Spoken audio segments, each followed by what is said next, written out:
Hello there, Star Wars fans. Today I want to go over the story of how Anakin Skywalker was created, at least from the perspective of the Sith, Darth Plagueis and Darth Sidious. This comes from the Darth Plagueis novel, which I highly recommend, and there are definitely a few more awesome topics that I'll be covering in the coming days and weeks. So to stay up to date with that, all my other lore videos, daily uploads by the way, at least one, maybe two, just a heads up, stay tuned for some upcoming videos. Fan fictions as well.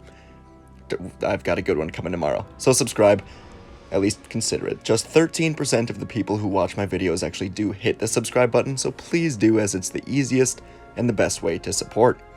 Anyways, enough of that. Let's get into it. In this lore, we first go back to around the time Anakin Skywalker was born. Darth Plagueis was experimenting with living beings. He was attempting to control their midichlorians and use them to create life. From what we know about Darth Plagueis, even without this novel, from the monologue that Palpatine gives us in Revenge of the Sith, Palpatine thought he was trying to conquer life, to become immortal, and that's the promise that Palpatine actually made to Anakin, saying it's a power that only Plagueis achieved, which wasn't true, but he came the closest to becoming immortal, at least. So, that's what was going on here. He was experimenting on many living beings. This included Hutts, humans, and even a Bith named Darth Venomous, a fellow apprentice of the Master that Plagueis served before killing him. Plagueis was experimenting, watching these creatures die, and then using the Force to control the midichlorians inside of their body to bring that person back to life. And as these experiments reached their peak, Plagueis feared the Force was set to strike back. Here's an excerpt from the novel, kind of explaining why Plagueis feared this in a way. Plagueis was speaking to Palpatine. As we attempt to wrest the powers of life and death from the Force, as we seek to tip the balance, the Force resists our efforts. Action and reaction, Sidious, something akin to the laws of thermodynamics. I have been audacious, and the Force has tested me the way Tenebris sought to. Midichlorians are not easily persuaded to execute the dictates of one newly initiated in the mysteries. The Force needs to be won over, especially in the work that involves the dark side. It must be rest assured that a Sith is capable of accepting authority, otherwise it will thwart one's intentions.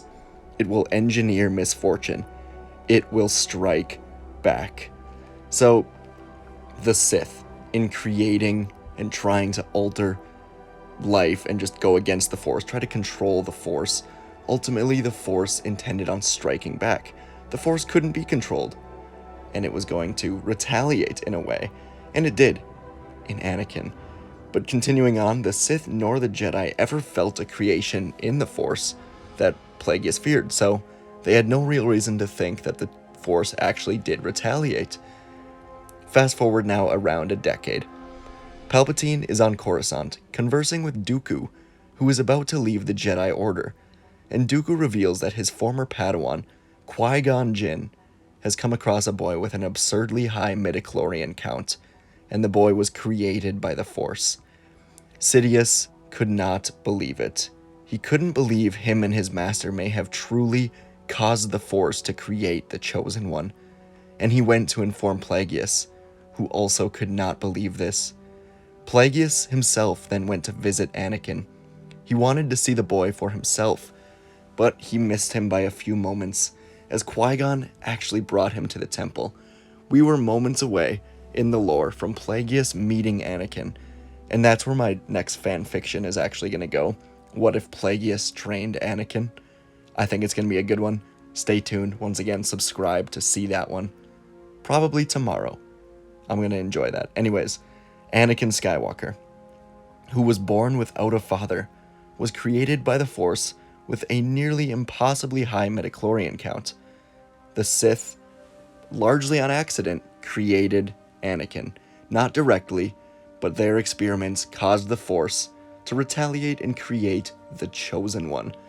The Sith were trying to do something forbidden, trying to truly control the Force. And in turn, the Force created life. The Force created Anakin Skywalker, to balance out the hidden power of the Sith. What are your thoughts on this? There have been many different theories, many different things said about how Anakin was created. This book is technically Legends now, but it still fits very well into the canon, where I kind of refer to it as canon. Once again, I do highly recommend that you read the Plagueis novel.